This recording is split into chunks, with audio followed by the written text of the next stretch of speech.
Record, damn you. There we go. Okay. Hopefully everything is working. Recording that, and then we hit the record on the... Yep. Here we go.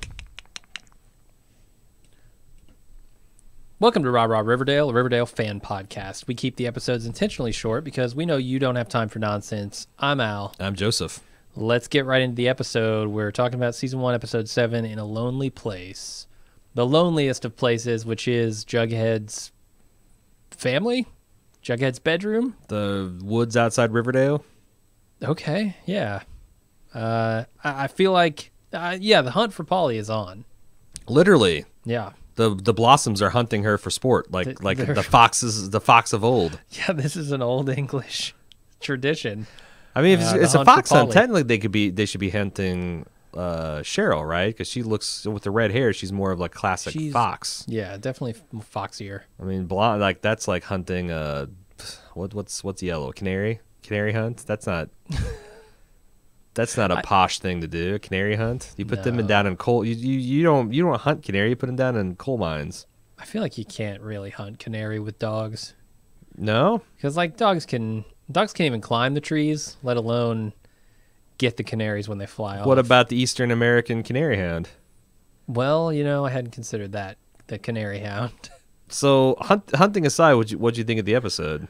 It was another good one, really good one. I continue to be impressed by both the pacing and the acting and just, generally how much fun and also how intriguing this show is. Right. Also, I think you should, once again, I don't know how you're doing it, but give yourself another hand because you had some bang-on predictions this week. Yeah, I absolutely did.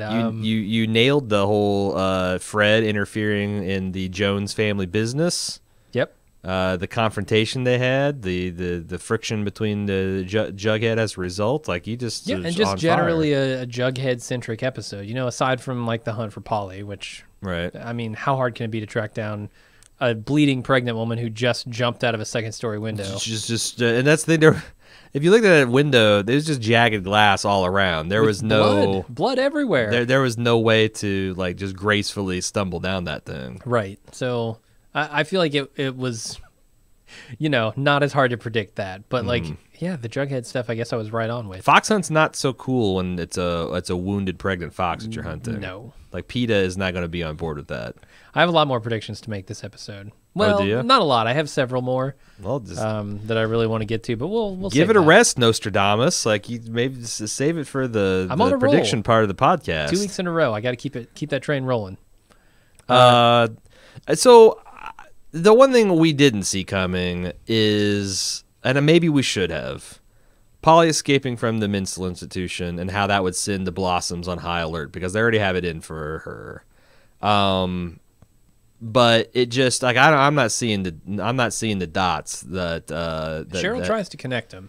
Oh yeah, that she's escaped, and who's to say she didn't escape before, and she escaped, and then all this evidence was burnt up. Well, the only reason you knew about the evidence is because Polly in the first place. Right. But now Cheryl's all hashtag Polly murdered my brother, hashtag get ready to do the fox hunt, hashtag it's happening now, hashtag pitchforks are sharpened, hashtag this is more than 140 characters. Right. Like there's rules to Twitter. You can't use twit longer. You can. You can. She just puts parentheses 1/2. Nah. And she's good. Nah. Pass it. Although that's becoming a trend now. The fact that the people are like sending in ordered tweets. Yeah. That are designed to be read as an address.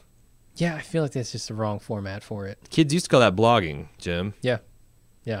Well, now there's no blogging app on their phone. It's all just social media. More the pity. Pity.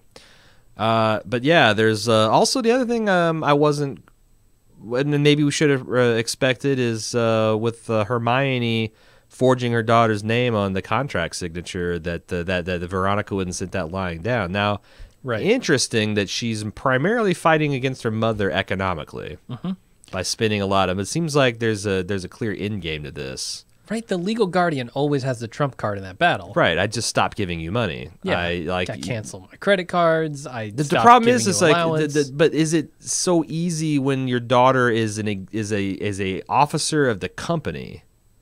Okay, because that's the thing, fair. that the whole power she has, the whole reason she's got this power for her mother to abuse is because maybe it wasn't the greatest idea to make a 17-year-old the officer of the company, but now she got the power of the purse, especially a vengeful one. She got the power of the purse, and she's using it to its fullest potential. The potential purse power has now been converted to real purse power. Yeah. The PPPs, the RPPs, and there's no stopping those. What was that all about? Alliteration amuses me. What can I say? All right. It's like, coming up with the acronyms on the fly just tickles me. Yeah, I'm kind of wondering where it will go next. I don't know that it will just stop at financial. Like, if the show has taught me anything with the first 7 episodes, it's to expect the unexpected here. Yeah. And, yeah, I mean, that's Veronica's first weapon of choice, but I think she has other cards to play in the battle against Hermione. Not just follow the money? And the injustice that she sees here in town, you know? I mean, like, I'm kind of on Veronica's side. Oh, yeah. You know, she's working with the serpent. She's clearly up to no good here in town. She might not be a journalist in her own right, but she's still working to blow this thing, the lid on this Southside Serpents thing wide open. Right. I'm thinking more car burning in the future, maybe? Well, I'm sure. Somebody else's car could get burned. You know, it'd be real cruel. Although, to be fair, Hermione blew the lid off the Southside Serpent when she actually opened the box that had the serpent in it. Right. That was the lodges have a proud serpent lid blowing tradition. Do they? Yeah. The lid's blown right off. Huh. I was unaware. That must be like a comic book thing, because I don't remember seeing that in the show. But they blew the lids off. I feel like it's kind of a mean thing. She probably shouldn't burn Skeet Ulrich's car. Like, down on his luck guy already. Well, he's got a drinking problem. If she goes burning his car, I also love how this guy's in complete denial about, like, it's everybody else's fault. Like, your mom, Fred fired me. Your mom and Jellybean left me because I couldn't hold a job and I'm a drunk but that's only because I couldn't hold a job because Fred fired me. But that's only because I couldn't show up on time because I'm a drunk. And no, I'm not taking that stupid job back because I hate Fred. Yeah, because I ain't gonna go back and hat in hand, even though he called me and offered me the job. Like, right. It's pretty thin stuff. But that, when I think of biker gang leader, I don't think stable, gainful employment. I don't think sobriety. I don't think adult, mature decision making. I do think motorcycles. I do think serpents. I do think South Side, obviously. Greasy hair. But that's a problem, they're trying to develop Sodale. Right. The hot new district in town. And South Side Serpents. Yeah. They're more Soci Serp. They don't want the so they're not about they're just upset about the stupid name. Pretty much. Like, if they called it Soci Serp, then they would have not a problem because it shows the proper respect to the serpents. But this Sodale, yeah. Totally unacceptable to these guys. I want to know what's going on in Nodale. Nodale? That's what I want to know. Yeah, or how about Edale? Edale or Weedale? Edale and Weedale, yeah. Mm-hmm. Any other Dale but Sodale. Sodale's like the worst. What do you call Central Riverdale? Downdale? Yeah. Downtown Dale? DT Dale? Down to Riverdale? Okay. Fair enough.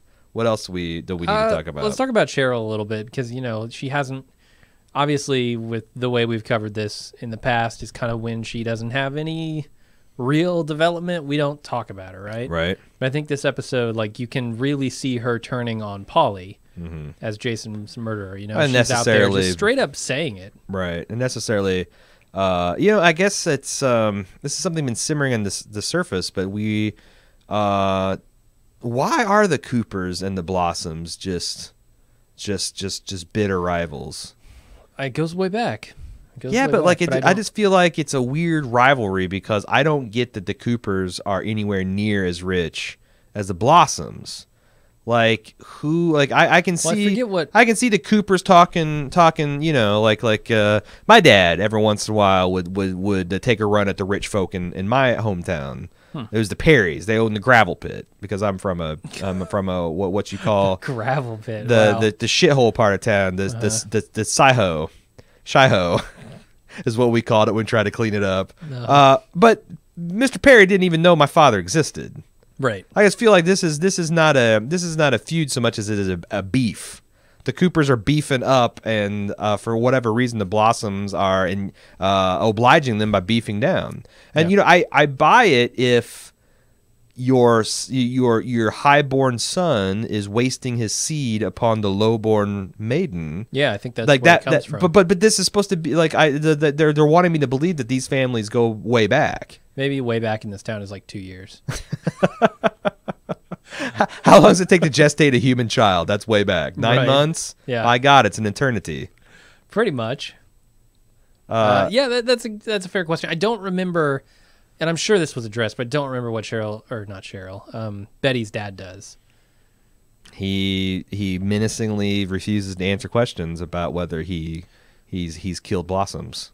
That's true. That's a boom. That's a booming business in this town. It is, yeah. That's where you make the big money. Oh yeah. Denials. Oh yeah. You can consult on Blossom killing, denying till the cows go home in Sodale. Yeah, and I guess I don't buy that Polly did it yet, despite Cheryl's best efforts to convince me of that.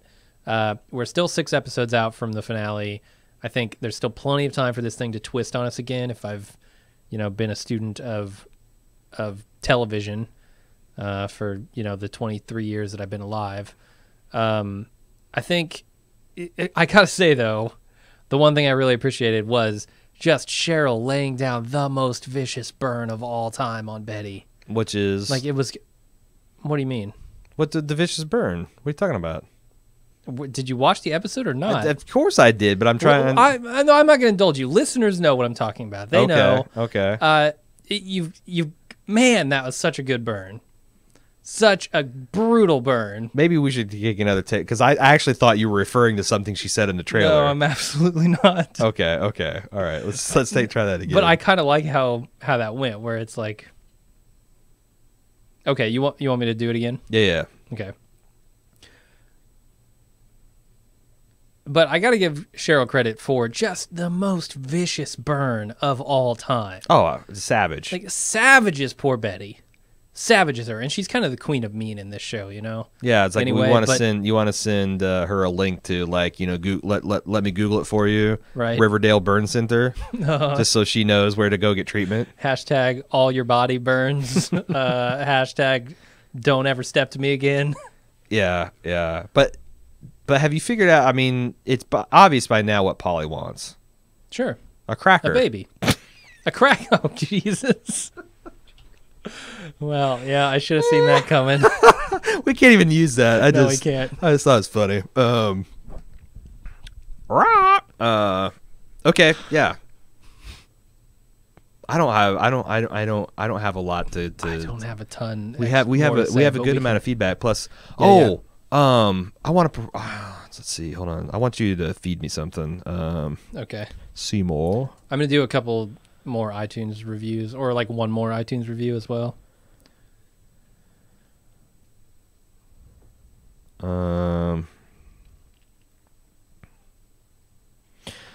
Say that you've got a couple of theories about the Serpents and Skeet and the Serpents and F.P. Jones. Should we do any F.P. Jones jokes? I mean, Freddie Prinze Jones. Yeah, I'll ask you what. By the way, what does FP stand for? Yeah, you said say I've got some FP or some Jughead Dad and the theories and stuff, and I'm like, well, we got to actually. That's what most of our mailbag's about. Okay. I don't know how much more I have to say. Like that's of import. Here. Right. I do have a prediction section where I want to, talk a little bit more about Jughead's dad, that kind of stuff, the serpents. Yeah, we want to hold on because a lot of our mailbag is actually about, Skeet Ulrich theories and rumors. Oh, okay. So I don't want to step on the loyal listeners' toes. Yeah, gotcha. Let's do real quick before we get into the other segments. Let's do one more iTunes review here. Yeah, thanks for all the ratings and reviews and subscriptions. Yeah, we're up to 76 now, and the vast majority, 73 of those are 5-star ratings. Crushing it. I'm going to read the most recent 5-star rating here. It's from Shame Rave. Says, rah, rah, rah. Their analysis is fun and fantastic, plus they sound sexy. Ooh. Yeah. Never been accused of that. Me either. But it's nice. It's nice. I like it. I'm feeling 10% sexier now. Yeah. Yeah. You really get the soothing, baby soothing voice there. I guess so. What segments do you want to get into now? We got feedback. Do predictions before you want to do? Yeah, let's do predictions first. Okay, so things are starting to bleed over from fathers to sons to daughters to mothers here, right? Like there's a lot of cross-pollination here where the plots are starting to affect cross-generational bleeding. Parents, sure. Yeah, it's getting really weird and mixed up here, and I feel like Betty's mom and Cheryl's mom are a natural confrontation here, right? Mm-hmm. Like you've already got Cheryl and Betty at each other's throats. Oh yeah, it's totally. It's right. It's a cat fight brewing. And now I can't help but think next episode is really when their parents get involved and get into it big time. Because, I mean, Fred and Cheryl's dad have already been at it, Clifford. So next week I'm thinking probably Cheryl's mom confronts Betty's mom and is talking about maybe, hurling some insults that maybe she shouldn't. Because Cheryl's the queen of mean. Her mom's probably not that far off. Like, I don't know, about Polly, perhaps. Oh yeah. That's coming. Maybe killing Jason. Maybe even like specifically, oh, your daughter's not living with you. What's that all about? Like trying to make her feel bad. Like, I don't want to get too specific in my predictions because maybe I'll break the streak. These families fussing and feuding. That's like that's a pretty safe prediction. And also, she's trying to hurt. I just don't think it's possible. Like once you reach that level of animosity, nothing you can say can hurt the other person. Yeah, but they're still going to try. I think probably to go along with that, Fred and Clifford are going to have their big showdown here. I can imagine Fred not wanting Clifford to be screwing around with his son's life, Yeah. Like, look, man, you're in here screwing up my son. Right, but why do you think he's going after, like, what's Archie have to do with this? You think that's going to... I think it's about time for Archie to really step up and try and do something about Jughead's predicament. Like, he went to his dad and... whatever, Skeet was not having that. FP Jones, is that his name? Freddie Prinze Jr. Freddie Prinze Jones Jr. Right, I call him Freddie Prinze J. DJ Freddie Prinze J and the Fresh Freddie Prinze. Right. Jazzy FP. Uh-huh. So I really think Archie's going to start taking it to the Serpents. I think Archie's not cool with what's going on here between, Jughead and his dad and Jughead's dad and Fred. Like, none of this is good. Archie's going to take it. He might actually go into the belly of the beast and really take it to him where they live, which is probably a huge mistake. Like, and now that Fred's all up in Soto and the South Side Serpents are, wanting to make this So-Sci Serp thing happen, I feel like you get some big construction labor union. You get a big Southside Serpent gang. Like, it's basically gang on gang violence. It's gangs in New York and Sodale. Right. I mean, it feels like that's what this has all been building to, right? Right. So my money's on the construction workers. They got bulldozers. Those are practically tanks and sledgehammers and riveters. That's the nail guns. As long as they just don't open it's got any the word boxes, gun right in it. Right? And just keep the lids on those boxes. You got to keep, if you don't blow the lids off the serpents, they can't get at you. It's true. They'll suffocate, in fact. So that's really all my predictions that I've got for this week. Snakes... Where are you going? Do snakes need air? Yeah, Rob Schrauber, he's the guy that can just do that like all day long. Just say something completely fucking inane and derail it and not break. Do snakes need air? Okay. Yeah, I don't actually want to say that. I don't think it was okay. Do you have any feedback? Oh boy, do I. rawriverdale@gmail.com is the place to be if you want to put the FNRB to feed in our bag. Wow.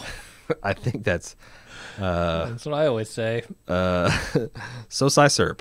Travis S. Man, Al is a genius. Another man worshiping at the throne. He just keeps calling it right on the ball. He's like Goose meets Rain Man. Can I borrow him for Vegas trip to give me roulette numbers? I feel like I don't even need to watch a show. Just have Al give me next week's story. You got the stuff on point. You're the friggin' best. Can't wait for the next one. Thanks, man. I appreciate it. Like I feel like I've been getting lucky. I feel like you're coasting a little bit on this week. These are some. You're playing it safe. You're playing it safe. You're not really a very specific prediction about Pauly. Not really calling your shot.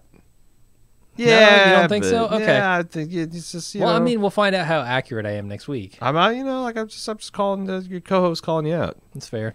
A lot of pressure when you got two in a row. It is, yeah. To keep that streak going.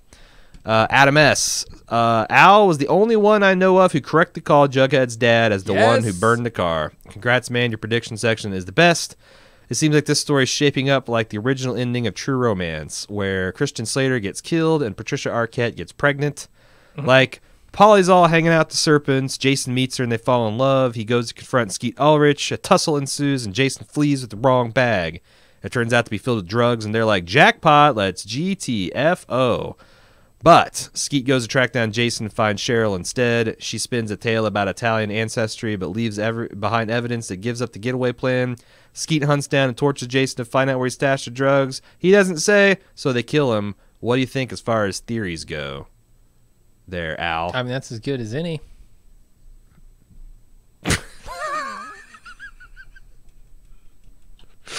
Oh man, yes, and okay. What are we gonna say about? Because I thought you had an angle on this one. You were gonna call bullshit on the first part of this. Oh, did you want to go with that? I wasn't sure. I mean, I got nothing. I mean, I had no angle. I was gonna make I thought I was gonna make a dildo party joke because that's the whole true. That's isn't that.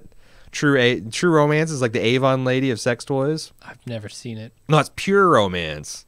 Oh. I'd assert the True Romance is the dildo party company.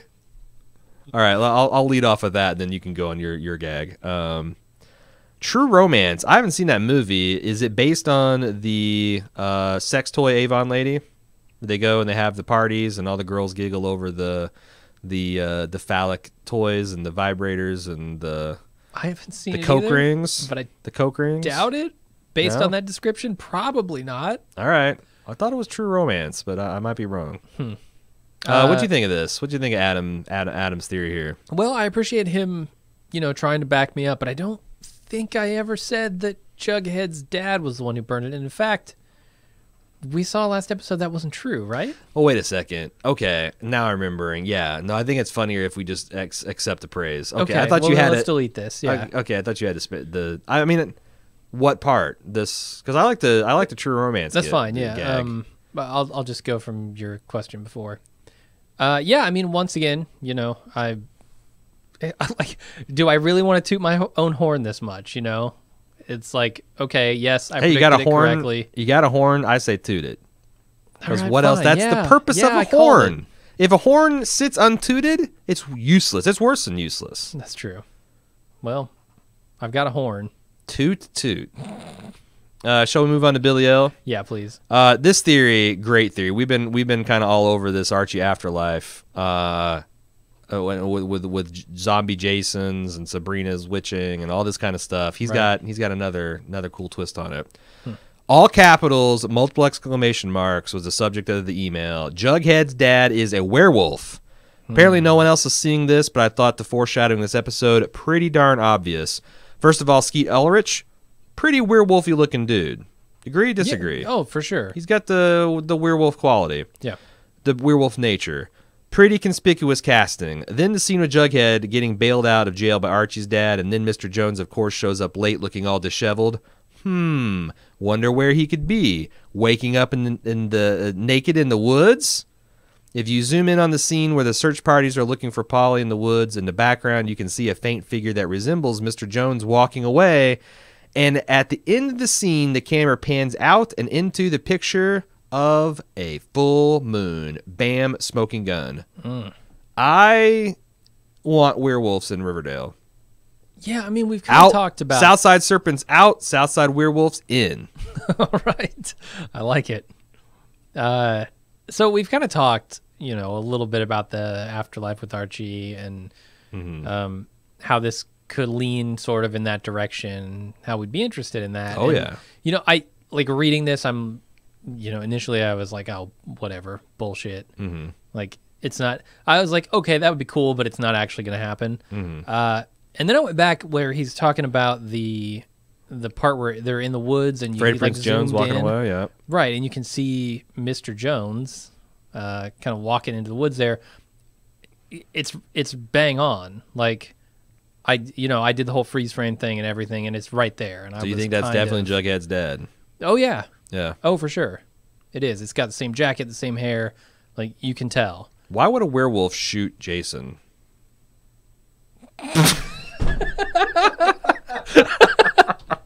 I did not expect that question. It's a fair point, though. Yeah. No, oh my God.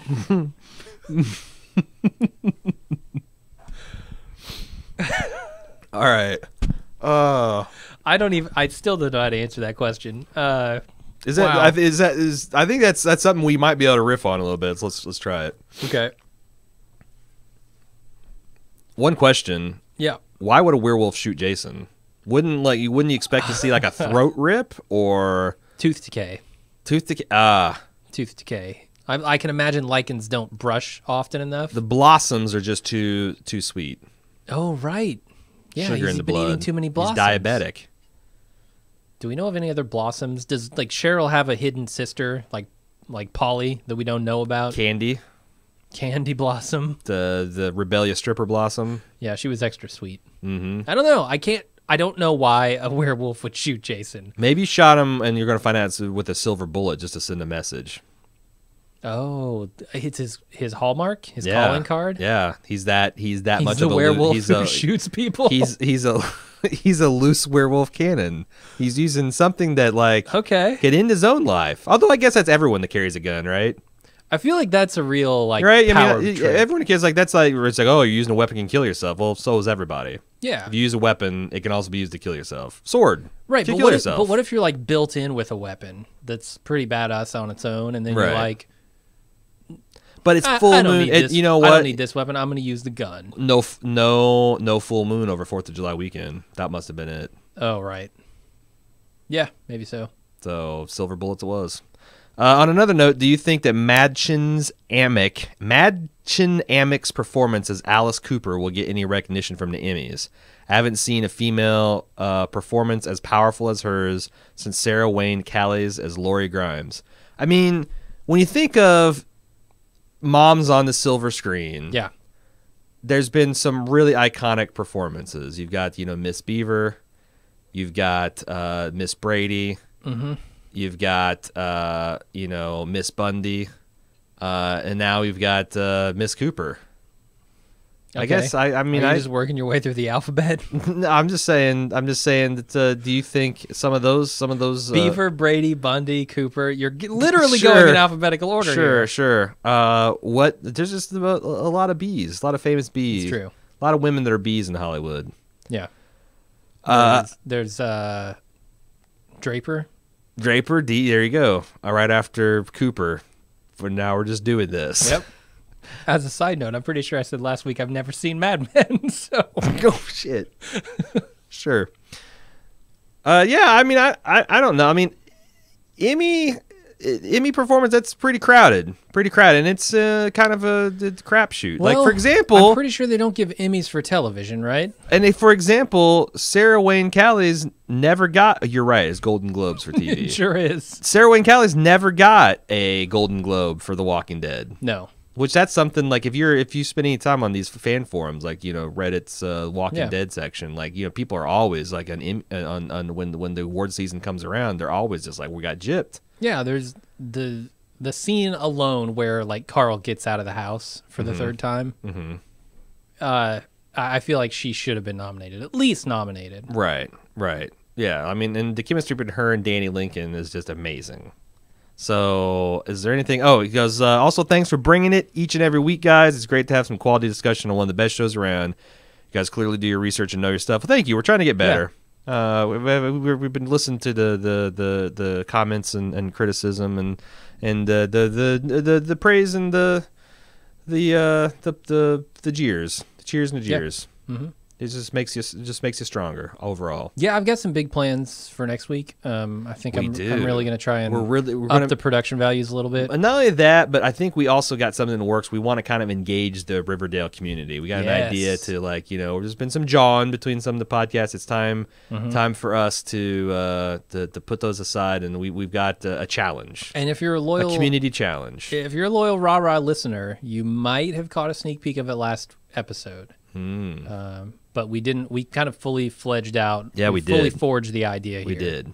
We're going to be introducing it next week, so stay tuned for that. 2 words: jacket off. Oh yeah. # jacket off. It's coming. All right. If you want to send us feedback, rahrahRiverdale@gmail.com. Until then, have a great weekend. My name is Joe, and I'm Al. See you later. Okay. Got a lot of editing to do on that one.